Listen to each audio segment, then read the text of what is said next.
Shabbat Shalom, amados irmãos. Shabbat Shalom. Queridos, 49ª porção,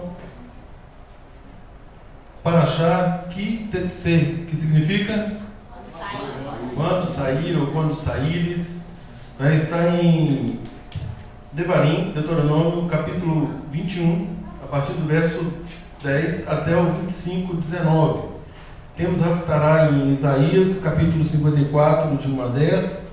E na Brit Hadashah, Novo Testamento, em 1 Coríntios, capítulo 5, versos de 1 a 5. Queridos, inúmeros temas nesta porção. É tida como uma das porções com mais mitzvot, mais mandamentos. Conta-se 74 mandamentos, nesta porção. Então, assim, são princípios fantásticos, magníficos, que o Eterno nos dá, de modo que nós possamos viver por meio das instruções dele.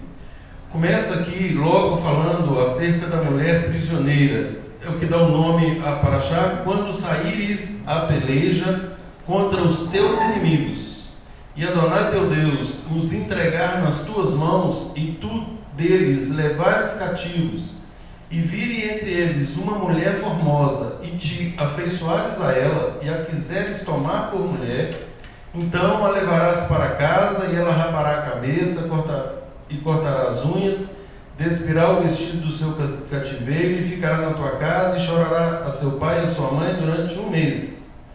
Depois disso a tomarás, tu serás seu marido, e ela tua mulher.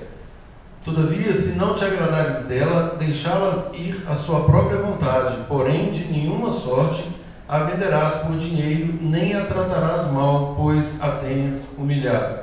Queridos, já tem outros estudos, dos anos anteriores no nosso canal acerca desta Parashá.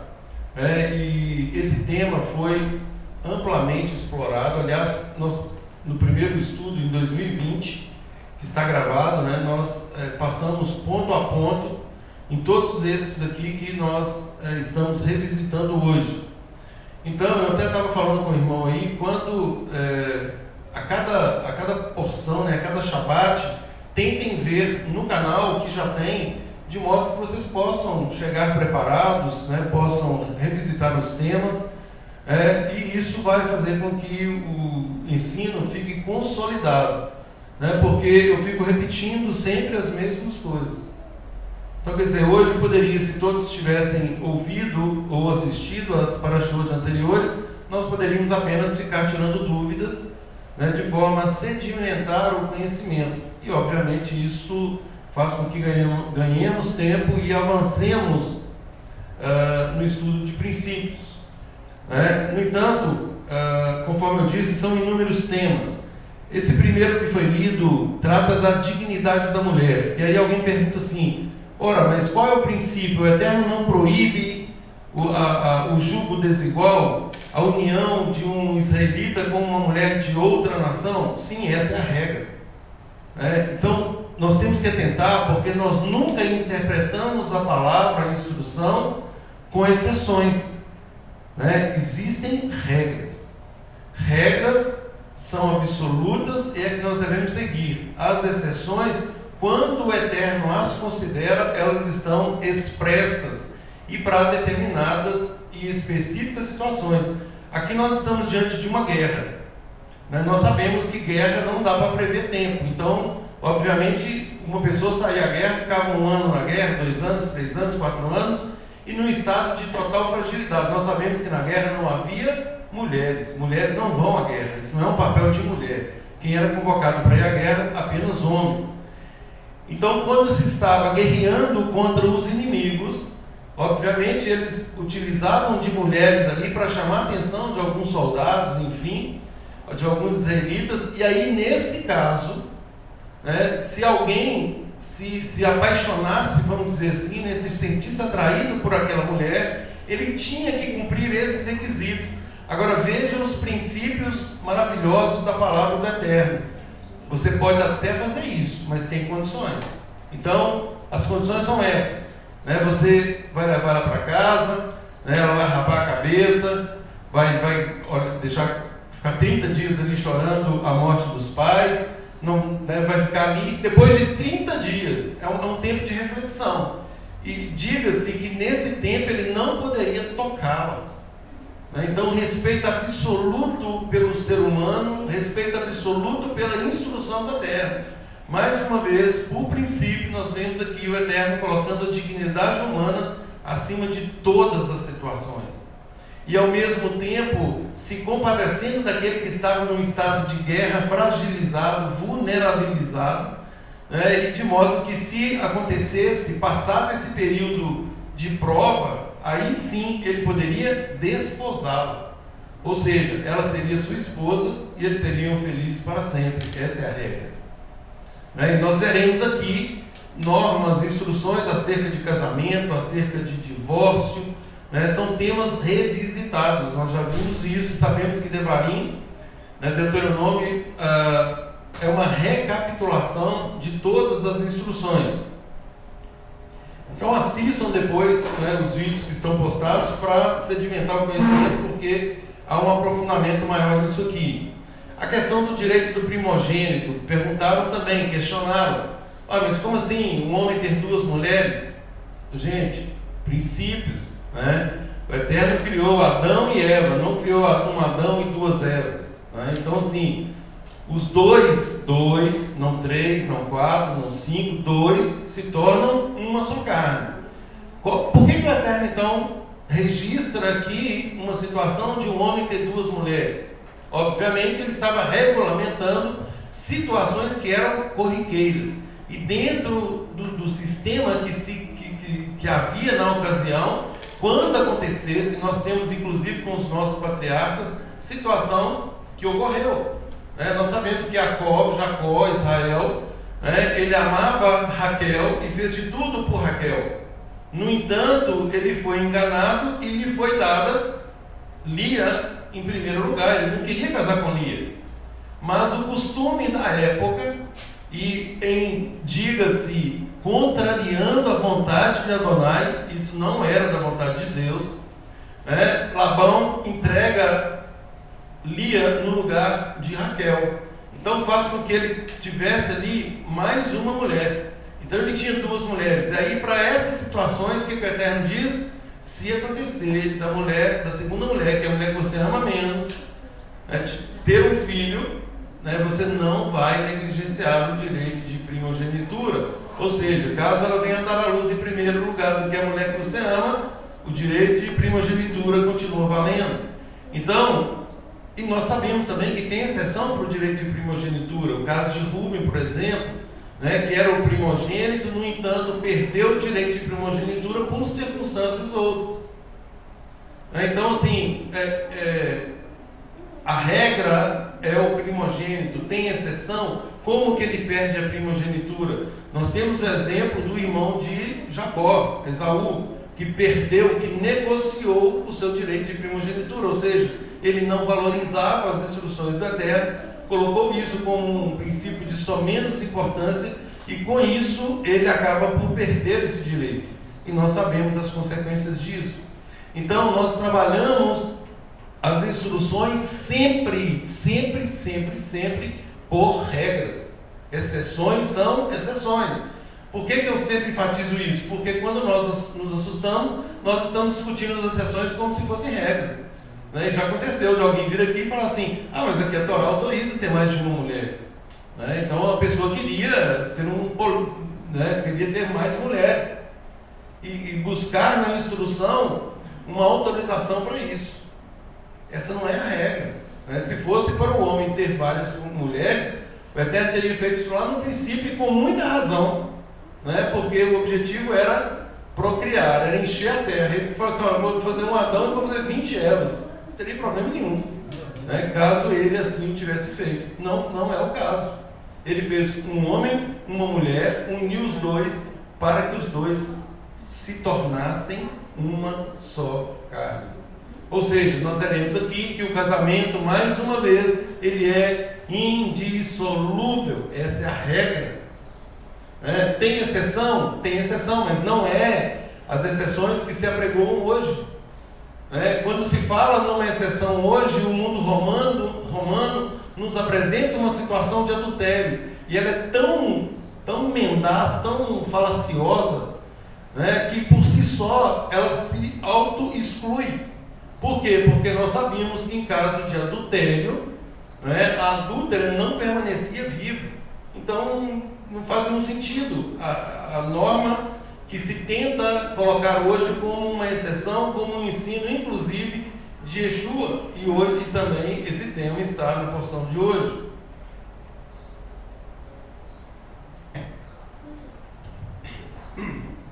Dentre todos esses temas, queridos, qualquer um que tiver alguma dúvida, pode levantar a mão e perguntar, que nós responderemos.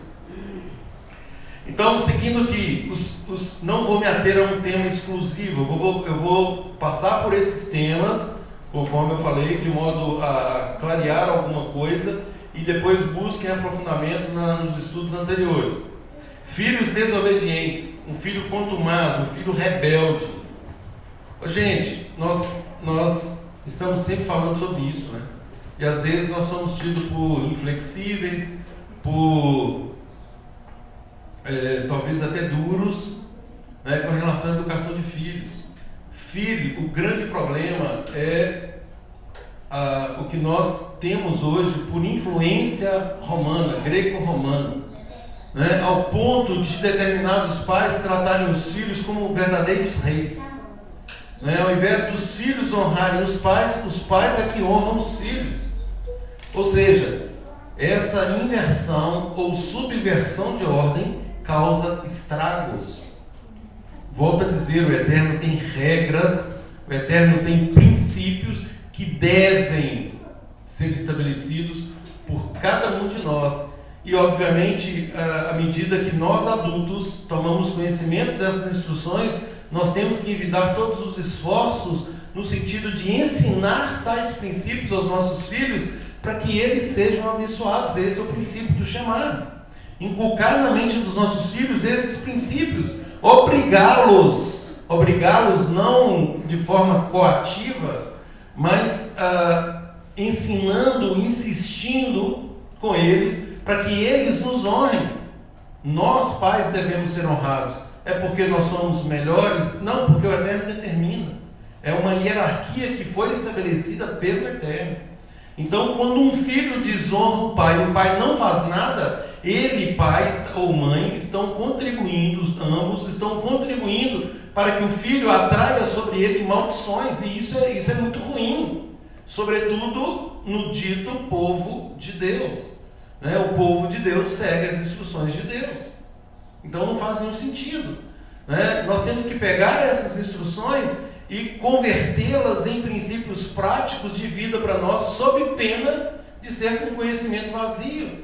E o que produz, quando nós lemos lá na Brit Hadashah que a palavra do Eterno é viva e eficaz, nós temos que compreender o que isso significa. Uma palavra viva e eficaz, nós já lemos aqui o texto de Isaías, onde fala que uma vez proferida a palavra do Eterno, ela vai e produz os efeitos para os quais ela foi enviada, ela foi emitida, ela foi declarada.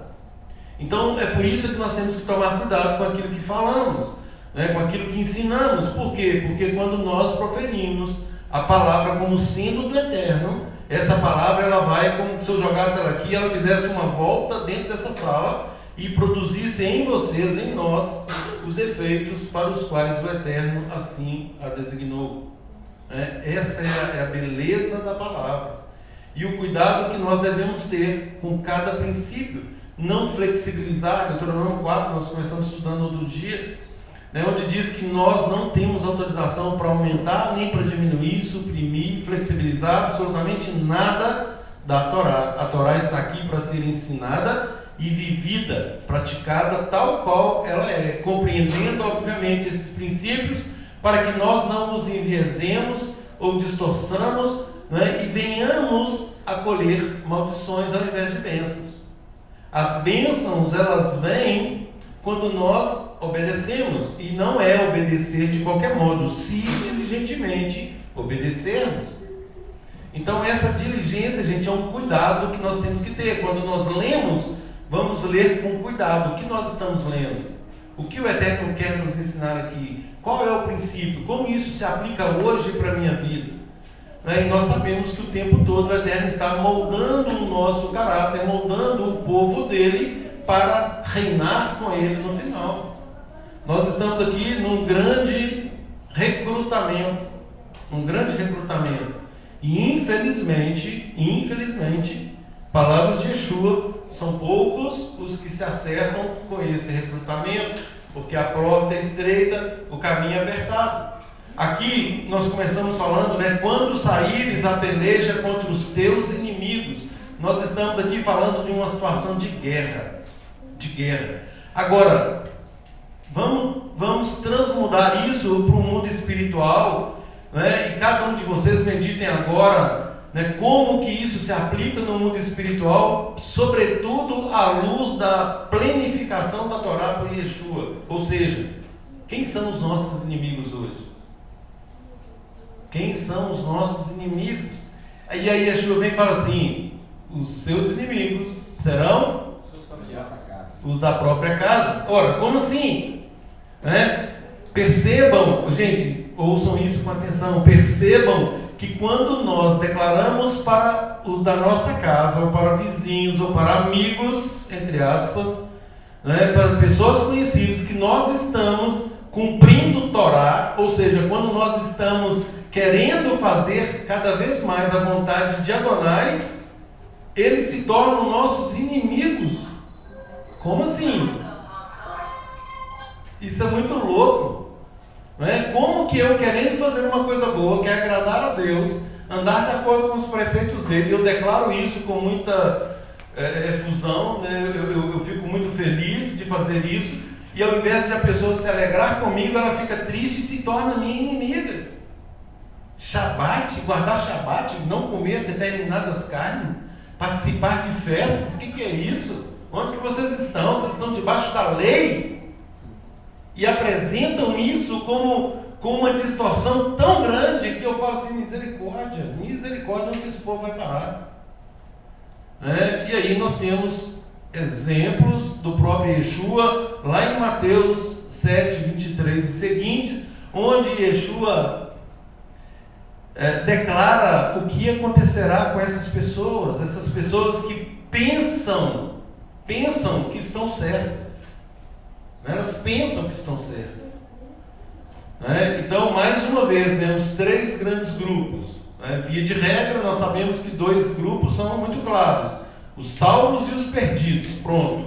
Seria só esses. Tem aqueles que serão salvos e aqueles que se perderão. Pronto. Só que nós sabemos que existe um terceiro grupo, que esse grupo ele é composto daqueles que pensam que estão no caminho certo. E aí Yeshua fala claramente: eu nunca vos conheci, apartai-vos de mim, vocês que são antinomistas, vocês que pegaram a Torá e distorceram a Torá do meu Pai.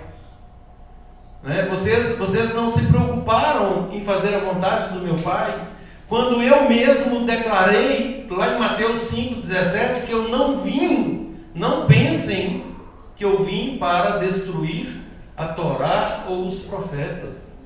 Eu vim para dar sentido, e eu fiz isso várias vezes, diz Yeshua, o mandamento do não adulterarás, do não matarás, de tantos outros que ele amplia para nos mostrar o que está por trás do mandamento, que é exatamente o princípio.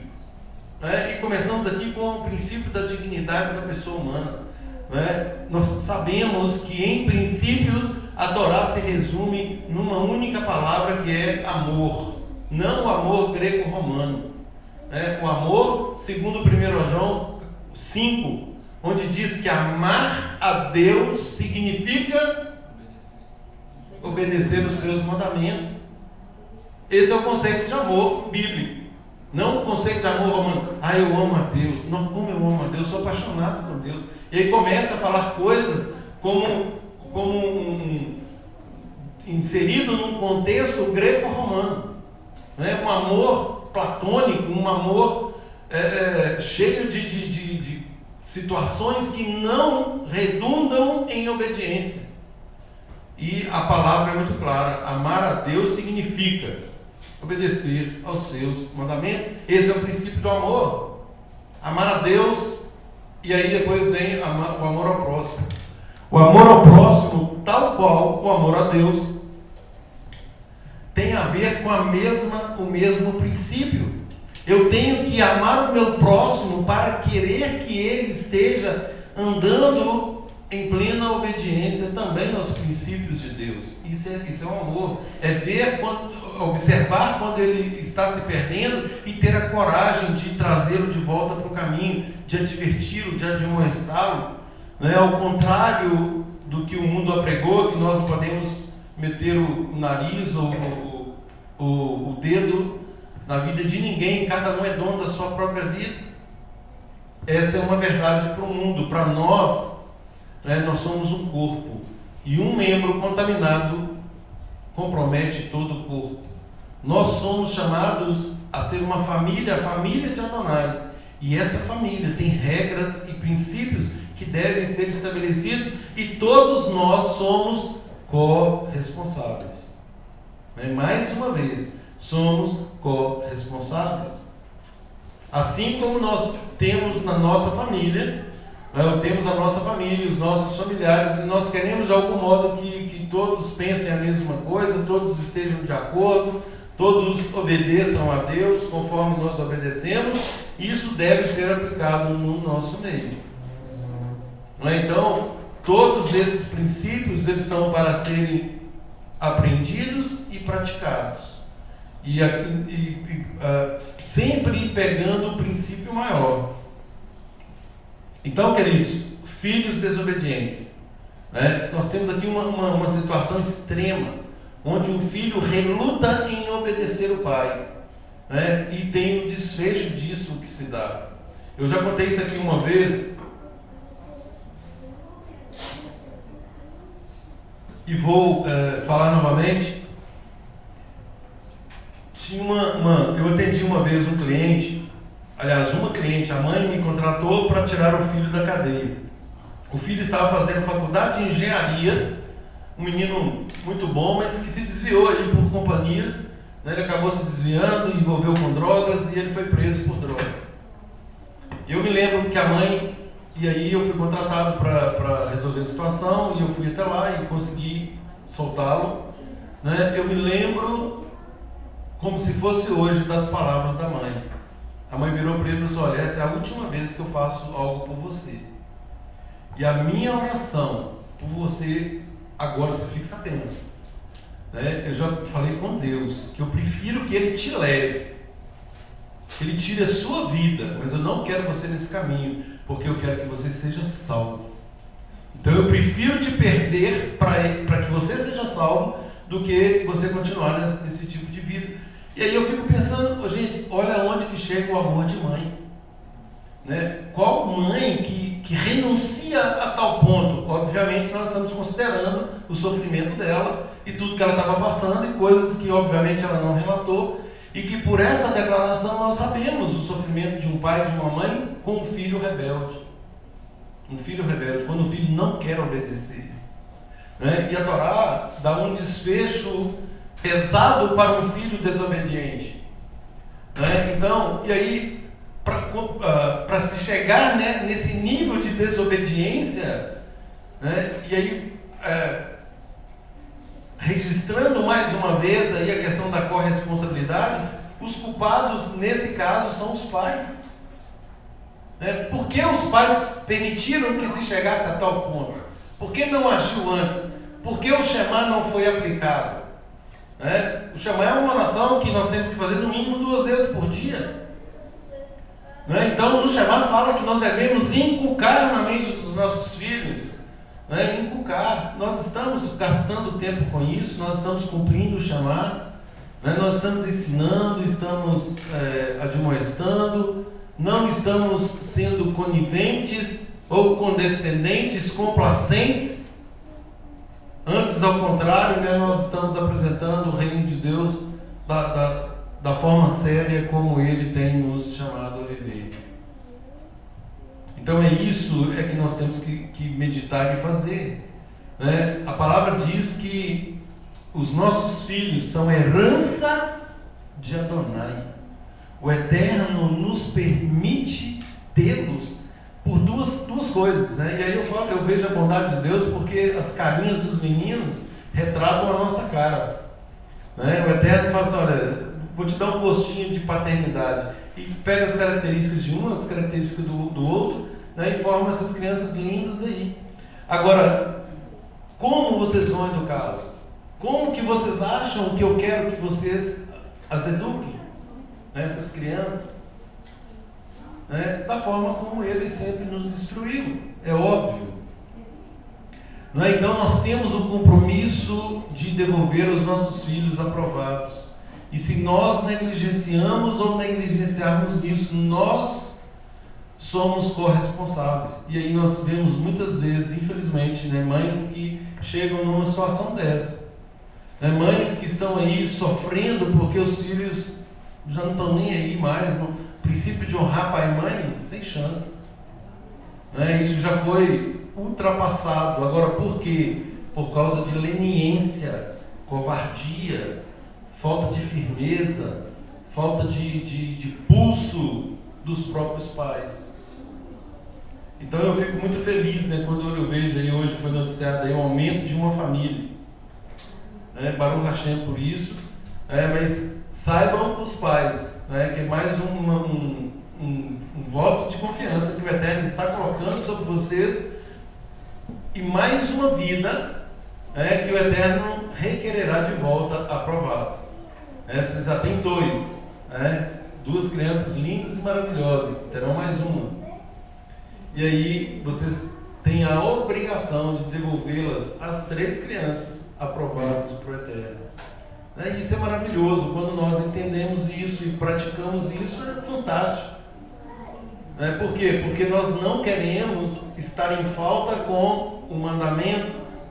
Então o Eterno nos permite aprender, nos permite estar num local onde está se ensinando a palavra pura, ensinando o raciocínio por princípios, de modo que em qualquer situação nós consigamos defender as razões da nossa fé por meio de princípios. Então isso é maravilhoso, e os nossos filhos são extremamente privilegiados, né, por terem condições de receber esse tipo de ensino. Quantos, né, gostariam de ter tido esse ensino há mais tempo?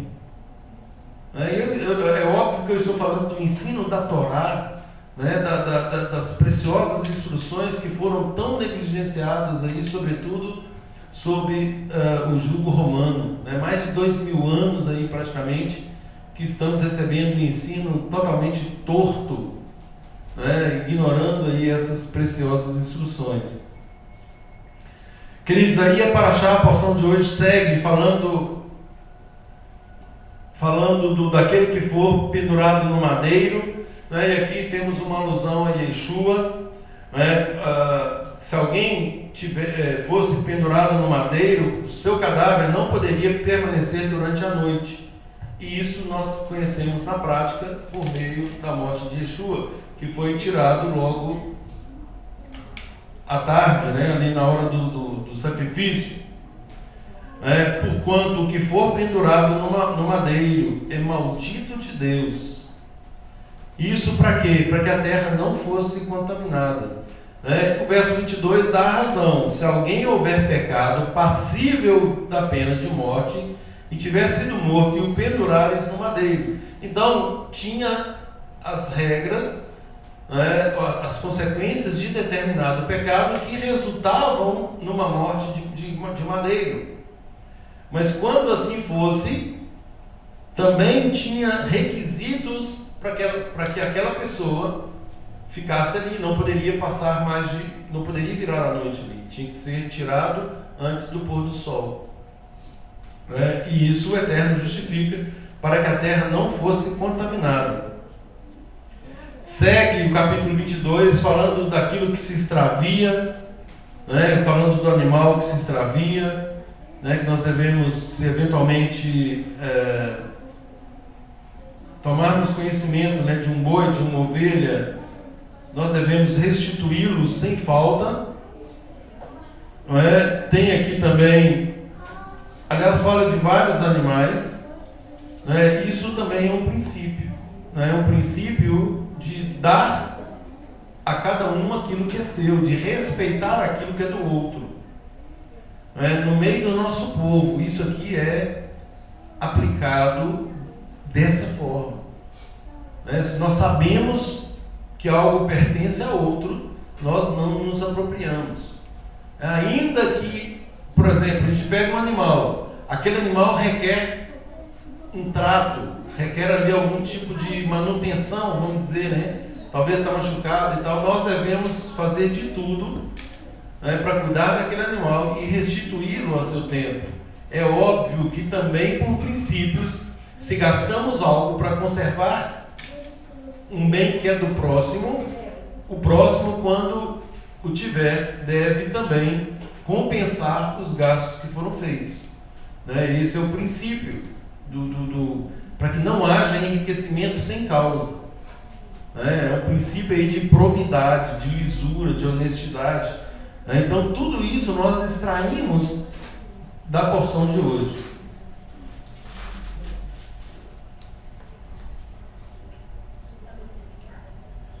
Queridos, eu descobri no estudo dessa porção algo fantástico. Porque sempre enfatizamos o tzitzit, né? A tzitzit é mandamento. E o que eu descobri aqui no estudo dessa porção? Não trançar o filho. Não, algo mais aí. Leiam o verso 12 do capítulo 22. O que está escrito aí? Umas 2 ou 3 versões. Faça para si mesmo cordões trançados nos 4 cantos da roupa que usar. Outra versão. Fará bolas nos 4 cantos do manto com que te cobrires. Levando a mesma coisa, né? Diz aí. Faça para si mesmo cordões trançados nos 4 cantos da roupa que usar. Mesma versão. Coloque franjas nos 4 cantos do manto que você usa. Queridos, eu fui ver esse versículo no original hebraico e está falando exatamente do talit. Aqui é um manto. Tem um mandamento da roupa, que está em outro verso, e aqui na verdade é o manto mesmo. Seria agora o talit. Porque nós sempre enfatizamos que o tzitzit era mandamento, e o talit não. Mas aqui não. Revendo o tema, verso 12, farás bolas dos 4 cantos do manto com que te cobrires. Esse manto aqui é exatamente o talit. Então, o tzitzit ele deve ser usado nas roupas e também no talit. E aí eu vi vários estudiosos falando sobre isso. Muito interessante, porque até então nós não tínhamos comentado isso. Leis sobre o casamento, a partir do verso 13 do capítulo 22. Aqui, queridos, nós temos uma situação concreta, uma situação de ketubá que se materializa. Presta atenção. Se um homem se casar com uma mulher e depois de coabitar com ela, então ele casou, ou seja, fez o contrato e coabitou. Neste caso, ele atribui, obviamente ali na noite de núpcias, ele atribui a ela atos vergonhosos. E aí tem um procedimento que deve se seguir para se apurar se de fato ela praticou aquilo ou não. Se praticou, tem punição para ela. Se não praticou, tem punição para ele. Olha que interessante.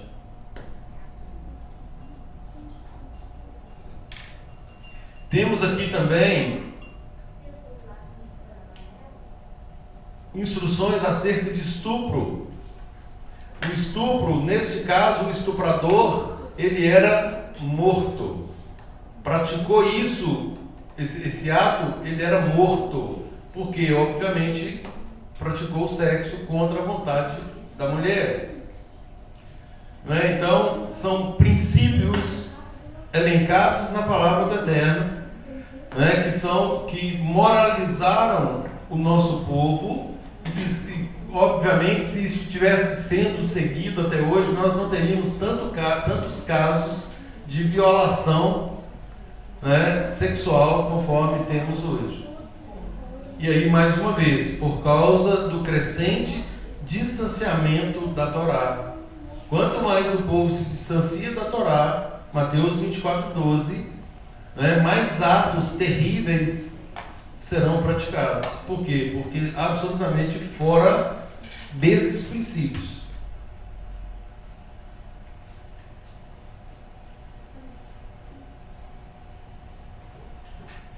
No capítulo 23, nós temos aí pessoas que não deveriam participar de assembleias, né, de estar aí em comunhão.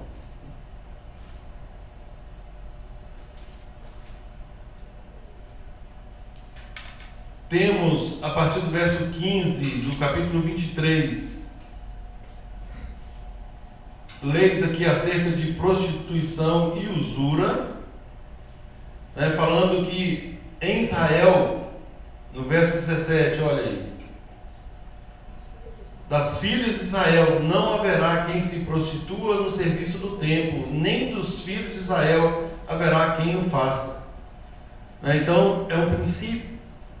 E aí, olha o que segue no verso 18: não trará salário de prostituição, nem preço de sodomita à casa de Adonai teu Deus, por qualquer voto. Ou seja, dinheiro ganho de forma ilícita, ilegalmente, fora dos padrões da Torá, não podem ser trazidos à casa de Adonai. Como pode a pessoa transgredir a Torá, né, aqui por sodomia, diga-se homossexualismo ou prostituição, e ainda trazer o dinheiro daquilo para a congregação? Né? Então temos vedação expressa em relação a isso. Fala que em relação a empréstimos a irmão, a teu irmão não emprestarás com juro, seja dinheiro, comida ou qualquer coisa que acostume se emprestar com juros. Todavia, ao estrangeiro emprestarás com juro. Porém, a teu irmão não emprestarás com juro, para que o Senhor teu Deus te abençoe em todos os teus empreendimentos na terra, a qual passas a possuir. Esse é o princípio, né, de ajudar o irmão. É óbvio que isso também tem regras, né? Existem formas e princípios que devem ser aplicados em situações desta natureza. Mas, quando emprestarmos, né, não devemos cobrar juros. Mais uma vez aí, uma advertência acerca de votos. Ninguém é obrigado a fazer votos. Não tem na Torá, né, faça votos. Não tem. Todavia, é interessante que assim possamos agir para com o Eterno. Tem situações que eu quero fazer o voto, né? É algo pessoal entre nós e Deus. Então, se nós estamos nessa situação e fazemos um voto, aí tem uma advertência para nós. Verso 21: quando fizeres algum voto a Adonai teu Deus, não tardarás em cumpri-lo, porque Adonai teu Deus certamente o requererá de ti, e em ti haverá pecado. Olha o 22: porém, abstendo-se de fazer o voto, não haverá pecado. Ou seja, não tem um mandamento que nos obrigue a fazer voto. É algo voluntário. Agora, o grande problema é que quando estamos em determinada situação, nós fazemos o voto. E tão logo o Eterno nos atenda, nós esquecemos. Já não é, Senhor, não é bem assim. Então, devemos atentar para isso. porque se fizermos, nós temos que cumprir. O que proferirem os teus lábios, isso guardarás e o farás, porque votaste livremente a Adonai teu Deus, o que falaste com a tua boca. Essa situação aqui me lembra Ananias e Safira. Eles não tinham nenhuma obrigação de fazer o que fizeram. Fizeram porque quiseram. Então, eles viram alguém vendendo uma propriedade, entregando dinheiro aos apóstolos para que fosse administrado ali. Vamos fazer também. Só que, olha a Kavaná, a intenção. Eles combinaram entre si, vamos vender o imóvel e vamos doar. Mas vamos fazer o seguinte, o imóvel vale R$1 milhão, vamos falar que nós vendemos por 500 mil, e aí nós guardamos 500 mil, mas aos olhos de todos nós doamos a integralidade. E aí foram pegos nisso aí, a Kavaná, a intenção. E aí Pedro adverte nesse sentido. Por que vocês fizeram isso? Vocês não precisavam fazer. Ninguém pediu nada disso para vocês. Agora, quando vocês fazem isso e distorcem com uma intenção ruim, vocês se tornam réus daquilo que vocês falaram. E por conta disso, o exemplo ficou marcado, porque ambos perderam a vida por causa da mentira. Quando Pedro fala, não mentistes a homens, mas a Deus, obviamente, Pedro sabia que pelas circunstâncias ali, que eles estavam vivendo, cheio do Ruach HaKodesh, cheio do Espírito de Deus, todos no mesmo propósito de cumprir os mandamentos, conforme Ezequiel 36, 26. Então, por causa da mentira de ambos, foram punidos com a morte. Um outro princípio muito interessante: quando entrares na vinha do teu próximo, comerás uvas segundo o teu desejo até te fartares, porém não as levarás no cesto. Isso aqui é muito interessante, porque às vezes a pessoa não se satisfaz em comer apenas, mas quer sempre carregar aquilo que é do outro. Então tem um princípio aqui que veda isso. Você pode comer à vontade, mas você não carrega. A não ser que, obviamente, ganhe aquilo, mas aqui está no princípio de que a pessoa está colhendo para comer e ainda quer levar ainda o que é do outro. Então tem uma limitação para isso. No capítulo 24,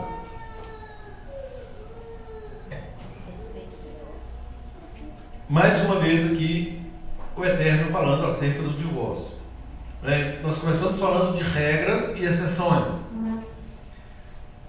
Se um homem tomar uma mulher e se casar com ela, e ela não for agradável aos seus olhos, por ter ele achado coisa indecente nela, e se ele lhe lavrar um termo de divórcio e lhe der na mão, e a despedir de casa, e se ela saindo de casa for e casar com outro homem, e se este aborrecer lhe lavrar termo de divórcio e lhe der na mão, e a despedir de sua casa, ou se esse último homem que a tomou para si por mulher vier a morrer, então seu primeiro marido que a despediu não poderá tornar a desposá-la para que seja sua mulher, depois que foi contaminada, pois é abominação perante Adonai.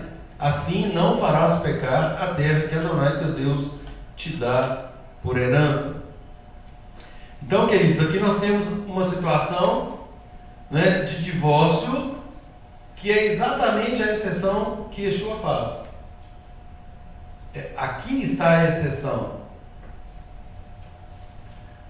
E aí, conforme eu falei, a pessoa fala assim, em caso de adultério, a exceção de Yeshua é adultério, a não ser por causa de adultério. E nós sabemos que o que está lá é o termo porneia, que faz remissão a Levítico nas relações sexuais ilícitas, e que era constatado neste momento, no momento de núpcias. Nós temos aquela primeira situação, que nós vemos agora há pouco, que a pessoa denunciava. Se fosse verdade, a mulher morria. Se ele estivesse ali inventando uma calúnia, ele seria punido por isso, inclusive com indenização. Aqui nós temos uma outra situação, de que ele toma, e aí ele descobre ali, ele já descobre que tem alguma coisa errada. E aí é claro que teria duas situações, né? Ele pode, dependendo do que seja aqui, ele pode seguir, né? Ele pode relevar e continuar casado, sem problema. E ele pode não querer ficar com ela, e nesse caso ele daria carta de divórcio. Entendeu? Então não é uma situação de adultério, preste atenção, porque o adultério, na primeira situação lá que nós vimos agora, se provasse que era adultério, ela morreria. Se uma mulher fosse pega em adultério em qualquer circunstância, ela morreria, tanto ela quanto aquele que estivesse praticando o adultério com ela. Pois não. Então, essa questão que o Evangelho ensina se pode separar se houver traição. A gente ouve muito isso, né? Ah, não, eu casei de novo porque eu não traí, não sei o que tal. Então, isso que Yeshua falou em relação ao sexual ilícito é daquela lista lá em que o cara constata na lua de mel, né? Exatamente. O marido constatou na lua de mel, não tem nada a ver, depois de casar, foi traído. Esse é aquele outro caso que morre os dois, esse pego sem adultério, né? A Torá ela é explícita no tocante ao adultério, né? Qual era a pena do adultério? Então, em caso de adultério pode. Bom, a mulher foi pega em adultério. A pena dela era o quê? Morte. Aí o que sobrava era o quê? Viúvo. E o viúvo pode casar de novo? Pode. Pode. Então, são situações ilógicas, né, que se ensinam hoje exatamente por quê? Porque se distanciaram da Torá, não sabem o real significado do que sejam relações sexuais ilícitas, né? Que o adultério pode se enquadrar aqui? Uma pergunta. No mundo cristão, existe essa questão de divórcio, porque muitas mulheres, elas vão sendo traídas. Quando ela chega a descobrir que ela está sendo traída, já está todo mundo sabendo, e só ela que não. Aí, né, claro que ela não vai querer continuar naquela situação ali, porque ela foi traída. Aí não tem como ser pego no adultério, porque isso foi uma descoberta de prática do homem há muito tempo. Nesse caso aí, como que... Ou da mulher. Falando porque a maioria dos casos é o homem que tem essa carteira de inclinação. Hoje as mulheres estão chegando a esse nível, mas a maioria dos casos é os homens. Então nesse sentido, entende? Porque ele foi pego no adultério. Caso de anos ali, uma situação do homem, né, trair, ou uma mulher trair, né? Como que é nesse caso? Dos gentios, assim, né? Mas veja bem, nós falávamos aqui na segunda-feira, no estudo, ou na quarta, não me lembro, e tendo por fundamento do estudo Mateus 24:12. Mateus 24:12 coloca que por causa do crescente distanciamento da Torá, o amor de muitos se esfriaria, né? E aí acontece todos os tipos de crimes e ilegalidades, por causa do crescente distanciamento da Torá. Eu falei o seguinte: quando nós conhecemos, né, o nosso cônjuge, né, quando cada um aqui conheceu o seu parceiro aí, né, alguém se uniu ao parceiro pensando que um dia se separaria? Então o voto é um voto de amor perene.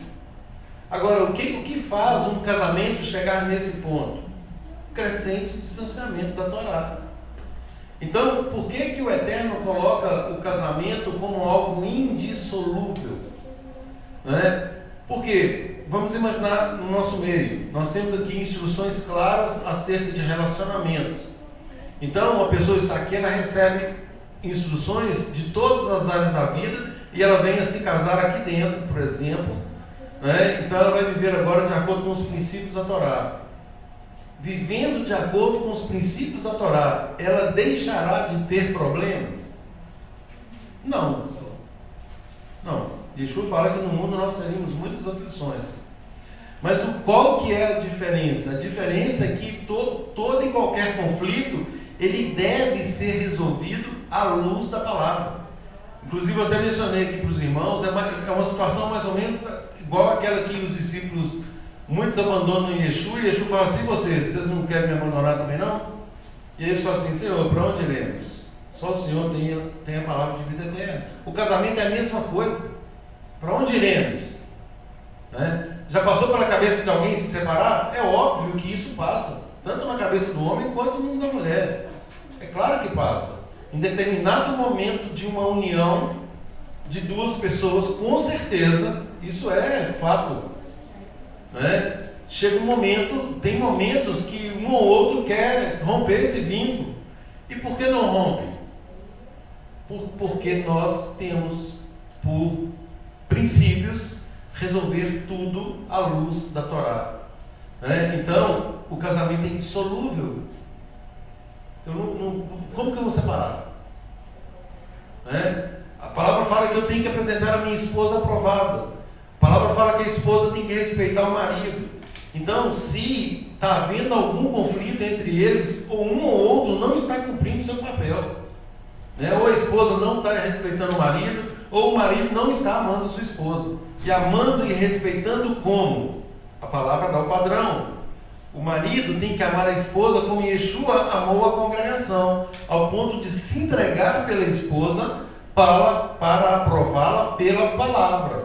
Ou seja, ele tem que governar a sua casa com a palavra, apresentando a palavra, né, de modo que a esposa possa ser apresentada. E a esposa, como ela deve respeitar o marido? Como o seu Senhor. Não, como a Adonai, é como ao Senhor. É como o marido ali é uma autoridade instituída por Deus na vida da mulher, e a mulher deve respeitar o marido assim como ela respeita a Adonai. Olha o padrão de respeito. E aí, se o negócio não dá certo, um dos dois não está cumprindo o seu papel. E é muito mais fácil, usando uma expressão do mundo, né? É muito mais fácil chutar o balde, muitas vezes. Eu conheço várias situações assim, eu lido com isso no dia a dia profissionalmente, né? De pessoas que não têm um pingo de paciência e vai falar: não, mas você tem que fazer isso aqui, a palavra fala que você tem que andar uma milha a mais, você tem que dar outra face, não sei o que. Não, eu não tenho paciência para isso. Então, assim, como que você fala que você serve a Deus e não segue nem os passos elementares para conservar um casamento? Agora, a pessoa chega a esse ponto, por quê? Porque o mundo hoje incentiva isso. A sociedade aprova, ela aplaude uma situação de divórcio. Tem uma situação de uma mulher aí, que ela é famosa nas redes sociais, e outro dia ela separou do marido, e aí ela falou: não, eu queria o status de divorciado. Né? E aí alguém da linha evangélica, ele estava falou assim: essa mulher é seguida por milhões de outras mulheres, e o que ela está falando vai incentivar tantas outras a se divorciar do marido. Entendeu? Esse não é o padrão é sempre corrigir. E aí, agora respondendo a sua pergunta, né? A pessoa está numa situação dessa e tal, por quê? Por causa do crescente distanciamento da Torá. Se não tiver um padrão de Deus ao ponto da pessoa ter convicção de pecado, né? No relacionamento familiar, isso tem que ser praticado. Convicção de pecado. Se a mulher erra com o marido, que peça perdão. Se o marido erra com a esposa, que peça perdão e corrija à luz da palavra, porque ambos prestarão contas do seu papel. E aquele que der causa à ruptura, né, ele for ocupado pela ruptura, né, ele será punido por isso. Agora, o grande problema, Juliano, não está nem na separação, no divórcio, porque a palavra, apesar da palavra falar que o Eterno odeia o divórcio, né, esse é o princípio, como eu falei, esse é o princípio, essa é a regra. E hoje no mundo a regra é exatamente o divórcio. Eu já contei que eu tive um caso no escritório que uma pessoa casou na sexta-feira, na segunda já estava lá querendo divorciar. É absurdo, 3 dias depois, mas a lei autoriza. E ela pode se casar de novo na segunda-feira, na terça-feira se divorciar de novo, casar de novo na quarta. E por aí vai, ela pode casar tantas vezes quantas ela quiser. A lei do nosso país hoje autoriza e fomenta, incentiva esse tipo de conduta. Entendeu? Pois não, querido. Essa pergunta da Juliana, eu acho que é o seguinte: e aí, essa mulher foi muito traída, é justo que ela fique solteira agora? É isso, né, Juliana?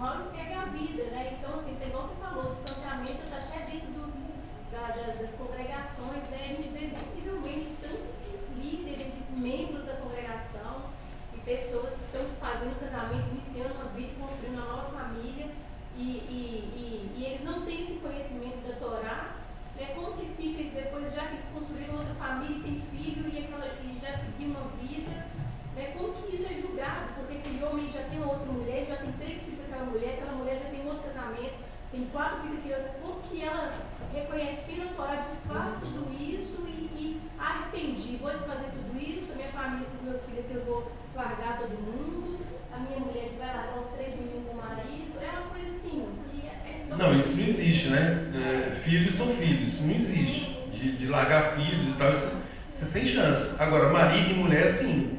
Né? Porque a palavra fala que se alguém se separar, o que casar com divorciado ou com a divorciada comete adultério. Então, a pessoa fica num constante adultério.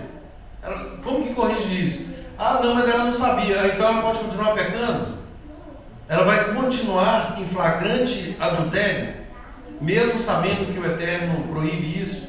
Não sabia, e ninguém se escusa de cumprir uma lei, sobretudo a lei de Deus, alegando que não conhece. O divórcio, gente, é algo muito recente. Até outro dia não existia divórcio, até 1977 não existia divórcio, nem no nosso país. Né? Então, assim, adultério era crime. O adultério era crime. Se o marido traísse a mulher, ou se a mulher traísse o marido, era preso, tinha pena de prisão. Olha como que a sociedade evolui, né? E lá em Apocalipse fala, né, os adúlteros, não entrarão. Então, assim, a porta está tão estreita que eu acho que o mundo está assim, do jeito que está caminhando. Pois é, mas as coisas estão. o distanciamento da Torá, pois não, querido. Continuando essa questão da Juliana, eu acho interessante porque me lembra aquela abordagem que os discípulos fizeram em Yeshua. Eles chegaram e perguntaram, né, mestre? É lícito ao homem separar sua mulher por qualquer motivo de sua mulher? Ele falou assim: vocês não leram as escrituras que Deus os fez no princípio, macho e fêmea? Portanto, deixará o homem pai e mãe, se unirá a mulher e serão os dois uma só carne? Vocês não leram isso lá, né? Aí ele fala assim: Por que vocês não estão cumprindo aquela palavra? É isso que a Yeshua está dizendo. Por que vocês não estão cumprindo essa palavra? assim não são mais dois, mas uma só carne. Portanto, o que Deus ajuntou, não separe o homem. É a palavra de Yeshua, né? Então, eles falam: mas por que Moisés permitiu? Né? Chegando de novo Yeshua. Então, por que Moisés mandou dar carta de divórcio e repudiar? Ele fala: Moisés, por causa da dureza com as orações, permitiu repudiar Permitiu. as mulheres. Mas ao princípio não foi assim. E vos digo, porém, que qualquer que repudiar sua mulher, não sendo por causa das relações realizadas por ligação, Que é esse caso aqui. se casar com outra, comete adultério. O que repudiar a sua mulher e casar com outra comete adultério. E o que casar com repudiado comete adultério. Então os discípulos, Entendeu? é muito difícil. Não tem então, saída, não. Olha a conclusão que os discípulos chegaram no raciocínio com Yeshua. Mas então, se a coisa é desse jeito, não convém ao homem casar. Eles já estavam casando, querem separar. E aí a gente fica preocupado porque a gente vê rabinos com milhões de seguidores na internet falando: se você casou de novo, tem a sua família, você tem filho, você é divorciado, não separa. Siga aí com a sua família, porque imagina uma bagunça que não vai virar você largar seus 3 meninos, seu marido, para poder largar outra mulher com aqueles 3 meninos para lá. Aí então está tão gritante assim, essa questão que está até difícil de acompanhar, né? Rabino, pessoas. Então, mas veja bem, Juliana, nós nos guiamos pela palavra. não. Olha o que Yeshua fala. Se alguém separar da sua mulher e der carta de divórcio, como é que é aquele leito, por favor? Mas é só para esclarecer. Não, tranquilo. Qualquer que repudiar sua mulher, não sendo por causa das relações sexuais de Levítico Sim. 18, e casar com outra, comete adultério. A pessoa está em adultério, está aqui, né? E o que casar com repudiado também comete adultério. Disseram os discípulos: se assim é a condição do homem relativamente à mulher, não convém casar. Vamos pegar esse exemplo aí. Se um homem repudiar uma mulher, a não ser por causa de relações sexuais ilícitas, vamos imaginar então que ele é vítima de relação sexual ilícita. O que está dizendo o texto? Ele é vítima. O que está dizendo o texto? Ele repudia a mulher. O que o texto diz? Qualquer que repudiar sua mulher, e não sendo por causa de ele casa com outra, ele estará em adultério. E aquele que casar com a mulher que foi repudiada, também está em adultério. Agora, o que a gente tem que pegar a maldade aqui é que esse caso aqui está falando na lua de mel, dentro da lei, lá voltando na lei. É porneia, exatamente, é porneia. E outra coisa, nós temos que olhar para o casamento com olhos judaicos. O casamento não é igual no mundo ocidental, né, que a pessoa namora 50 anos, noiva mais 30 e depois casa e separa por uma semana. Né? Isso não é casamento. Casamento no mundo judaico é compromisso, faz um contrato lá atrás, né? Ele está casado com ela. Né? A moça tem 14 anos, ele está fazendo um contrato de casamento, quando ele chegar com 18 ele casa com ela. Ele concretiza o ato sexual, né? Por um contrato de ketubá. Então, é como o Yeshua falou, né? Aí eles falam, nossa, mas é melhor não casar. Aí Yeshua fala, Juliana, que Yeshua fala o seguinte, quando ele fala, não é justo, ela foi caída na igreja e tal. Aí Yeshua fala, é de pé, pronto, acabou, né? Aí, não, então não casar, aí Yeshua fala assim, nem todos podem receber essa palavra, mas só aqueles a quem foi concedido, a quem Deus ajudar a compreender. Porque há eunucos que se fizeram eunucos do bem, que nasceram eunucos do bem de sua mãe. E há eunucos que foram castrados pelos homens. E há eunucos, presta atenção, Juliana. E há eunucos que se castraram a si mesmos, preferiram a castidade, se castraram por causa do reino dos céus. Quem pode receber isso, receba. Ou seja, entrou numa situação de divórcio, preferiu abrir mão de sua sexualidade por causa do reino de Deus.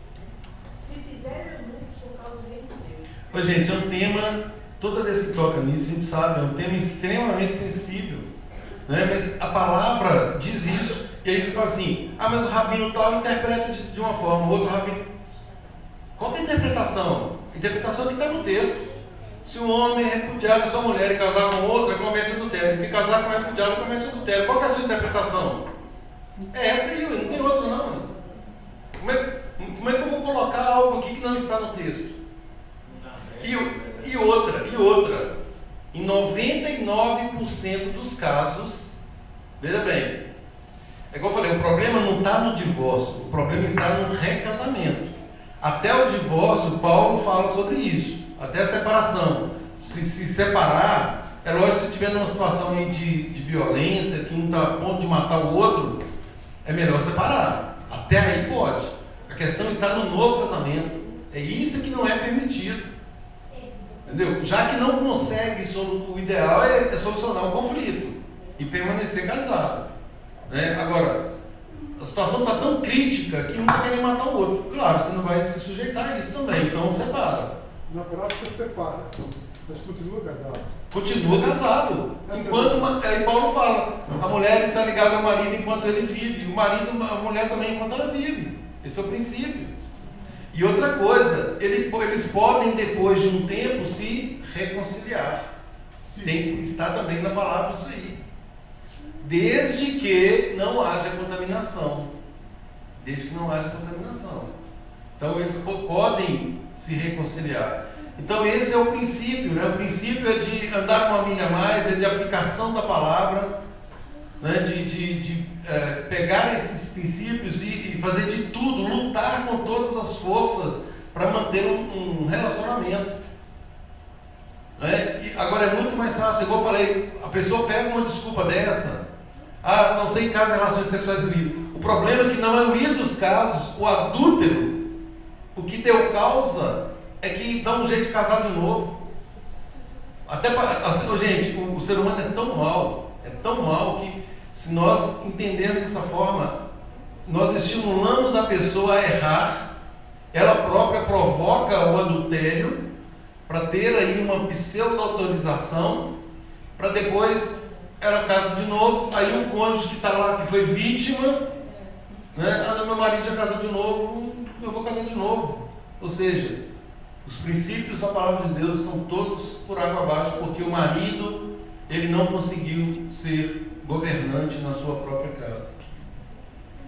Então, assim, é um tema polêmico, é um tema difícil. Agora, nós não podemos, Juliana, irmãos, nós não podemos nos guiar por entendimentos de rabinos, de ninguém. Nós nos guiamos pela palavra. Por quê? Porque tem rabinos fazendo casamento de homossexuais.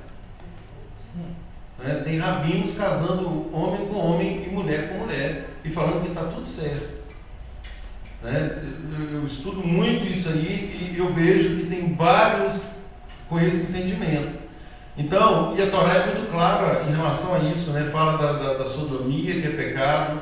Isso está até lá no último livro, em Apocalipse, que fala que os sodomitas não herdarão o reino, do mesmo jeito que os adúlteros não.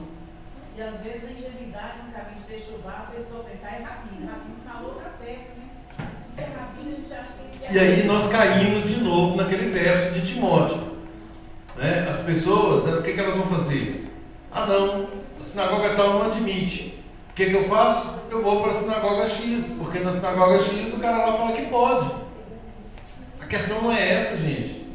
A questão é que se uma pessoa ela está em busca de uma convalidação humana, e ela se perder por causa disso, ela vai perder a salvação por causa disso. Ela procura líderes que falem o que ela quer ouvir. Exatamente, eu vou buscar alguém que fale aquilo que eu quero ouvir. E é muito fácil, gente. É igual, por exemplo, você tem 2 filhos. Certamente já aconteceu alguma coisa entre vocês lá que o seu filho começa a conversar com você, porque isso é da essência do ser humano, te induzindo para que você dê a resposta que ele quer. Entendeu? Ou então, tipo assim, o Josué fala uma coisa, aí ele fala assim, eu vou lá na minha mãe. Ou o contrário, ele vai na mãe, depois vai no pai. E ele já chega e induz a resposta para que um dê aquilo que ele está querendo ouvir. E nós somos assim, isso é da nossa natureza. Então é saber trabalhar com isso, O que não é fácil. Então isso é algo que cada um, gente, tem que buscar nesse relacionamento com o Eterno. Ler todos os textos que falam sobre isso. Eu já dei estudo aqui com várias referências. Peguem todos os textos e clamem diante do Eterno sobre essa situação, para que o Eterno traga clareza para cada um que tenha alguma dúvida, para que vocês possam viver em paz, não porque A ou B falou, ou falaram, mas porque a palavra do Eterno assim determina. Volto a dizer, é muito mais fácil desistir. O mundo está cheio de desistentes. Mas aqueles, Yeshua fala, aqueles que perseverarem por uma semana, por um mês, por um ano, é assim? Até o fim. Até o fim. Aqueles que perseverarem até o fim, estes serão salvos. Pois não. Toda lei tem uma proteção para o ser humano, é um ato de amor de Deus. Imagina se o Eterno não colocasse que o divórcio é pecado. Primeira briga, o povo quer saber se nós casamos. Era o que acontecia. Então, o que está acontecendo? Aconteceu na perna, misericórdia. Mas aí entra na questão da ausência da lei. Porque não foi assim desde o princípio. Afastamento da Torá. Exatamente. Se não tivesse a lei, se Deus não tivesse colocado essa lei, a gente ia. Tudo isso é resultado de Mateus 24:12, por causa do crescente distanciamento. Nós estamos nos distanciando cada vez mais. Nós não, Porque o Eterno nos livre disso. Mas o mundo está cada vez mais distante da Torá. Quando você fala em Torá, aí vem uma mistura de colocam a graça como oposição à lei, à Torá, sendo que é exatamente o contrário. A graça e a Torá trabalham juntas. A questão da maldição da lei é a maldição da consequência do pecado, da transgressão da lei. A lei fala, não adulterarás. O cara que adultera, ele está sujeito à maldição do adultério. Qual que é a maldição do adultério? A morte. Então, isso é o que aconteceu. Aí vem a graça do Eterno, e hoje, com Yeshua, acha que a pessoa não vai morrer. Ok, ela não vai morrer, mas ela vai continuar no seu ato pecaminoso. Como que a Torá preserva a família, porque quando você tem um B.O. em casa, você fala assim, mas agradece a Torá, tá? Porque a gente brinca lá em casa assim, porque porque realmente... Mas isso é verdade, isso é verdade. Adilson, tem um texto que ele é assim, meio controverso aparentemente, mas não é. Que fala assim que a lei veio por intermédio de Moisés e a graça e a verdade por Yeshua. Aí as pessoas pegam esse texto para desfazer da lei. Sim. Então, peraí, é um rapaz, então não é a verdade? Tem que entender o que ele está querendo dizer esse texto. Porque ele não pode se opor à palavra, à lei. Porque Adonai deu a lei para ser obedecida. Ô, gente, só uma informação e eu encerro. Presta atenção nisso aqui. Quanto tempo o Eterno demorou para mandar Moisés para salvar o povo? Quanto tempo o nosso povo ficou no Egito? 400 anos. Presta atenção nisso aqui, olha que interessante. 400 anos. Moisés fala lá em Deuteronômio 18, foi objeto da última porção, que o Eterno enviaria um profeta semelhante a ele e que nós deveríamos ouvir. Quanto tempo, olha que perguntinha fácil, quanto tempo depois de Malaquias o Eterno envia Yeshua? Olha que interessante, 400 anos. De novo, ele envia o segundo profeta, o primeiro profeta, Moisés, para salvar o povo. Agora Moisés fala assim, olha, ele vai enviar um outro profeta, semelhante a mim, do nosso povo, né, que vai nos dizer coisas, e nós devemos ouvir, e ai daquele que não ouvir. Os mesmos 400 anos de silêncio, ele envia Yeshua. Então hoje esse é o padrão, né? O padrão de Yeshua, que é obviamente a convalidação da Torá, né? Então quando fala que a graça veio por meio de Yeshua, não que a graça não existisse, sempre foi graça, isso não é oposição. Exatamente porque 400 anos depois, Yeshua vem como um libertador, do mesmo jeito que Moisés tirou o nosso povo do Egito, para nos tirar desse Egito existencial, desse mundo. Fala que por meio de um homem entrou o pecado no mundo, por meio de um homem o pecado sai do mundo. Agora, lembrando que Yeshua nos apresenta aquilo que de fato nos mantém escravos do pecado, que é a nossa Yetzer Hará. Ou seja, nós mesmos. Nós somos escravos da nossa vontade. É por isso que ele dá o antídoto. Não façam a vontade de vocês. Eu não vim fazer a minha vontade, eu vim fazer a vontade do meu Pai. Assim como eu faço a vontade do meu Pai, vocês agora são meus discípulos. Vocês vão agir em plena dependência e obediência ao Pai. Que o Eterno nos abençoe, que Ele nos capacite para que nós consigamos compreender, e sobretudo viver esses preciosos princípios. Shabbat shalom a todos.